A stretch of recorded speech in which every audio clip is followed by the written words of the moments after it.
Social media पर इस वक्त एक लंबी बहस छिड़ चुकी है कि रजब और ईमान की तलाक होगी या नहीं होगी।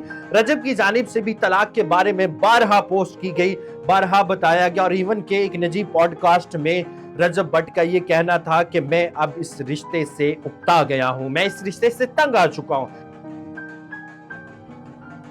ईमान की जानिब से अपने मासूम बच्चे का हाथ डिवोर्स पेपर्स के ऊपर रख के तस्वीर खींच के उसको इंस्टाग्राम पे पोस्ट किया गया कि मेरे इस बच्चे का क्या कसूर था। दूसरी जानिब ऑन जो कि ईमान के भाई हैं और रजब भट्ट के साला हैं, वो अपने सोशल मीडिया अकाउंट्स पर लाइव आकर ये कह रहे हैं कि बच्चे की कफालत अब मैंने करनी है, लिहाजा तुम लोग मुझे सब्सक्राइब कर लो। ये सारा मामला जो है वो शायद व्यूज का है और दूसरी जानिब बाकी इन्फ्लुएंसर्स ये कह रहे हैं कि आप सर जोड़ के बैठे, अगर आपकी कोई प्रॉब्लम चल रही है तो उसको घर में बैठ के हल करने की कोशिश करें। जबकि अब इस केस में एक बड़ा ही मुनफरिद मोड़ आ चुका है।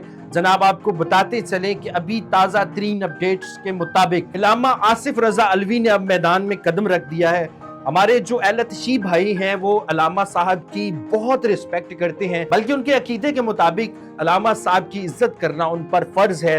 और अलामा साहब ने अब मैदान में कदम रखा, बाकायदा उन्होंने अपने इंस्टाग्राम पर एक स्टोरी लगाई जिसमें ये कहा गया कि ईमान और रजब भट्ट की अब डाइवोर्स नहीं होगी। इस मामले को खुद इलामा साहब देखेंगे और दोनों फ्रीकैन की बात को सुना जाएगा। दोनों फ्रीकैन के जो आपसी मसले हैं उनको सॉल्व करने की कोशिश करेंगे। जी, इलामा साहब उस वक्त मैदान में आए जब सोशल मीडिया पर ये चैम गोइयां चल रही थी कि जनाब आप इस रिश्ते को कंटिन्यू करें, अगर आपके इस रिश्ते में कोई इस तरह की प्रॉब्लम्स हैं तो आप किसी बड़े को बिठा के उसको हल करवा सकते हैं या उसको हल की जानिब जो है वो लेके जाया जा सकता है। दोनों फैमिलीज की जानिब से बारहा कोई कोशिश हमें बज़ाहिर तौर पर तो नजर नहीं आ रही थी। ना तो रजब चाह रहा था कि ईमान की फैमिली बैठे और ना शायद ईमान चाह रही थी कि रजब की फैमिली बैठे। जबकि रजब भट्ट जो है वो अहले तशरीफ फिक्र से ताल्लुक रखती हैं और इलामा साहब तक जब ये बात पहुंची तो इलामा साहब ने अब मैदान में कदम रख दिया है। देखते हैं जी, अभी तक तो इलामा साहब ने यही कहा है कि अब ईमान और रजब भट्ट का डिवोर्स नहीं होगा।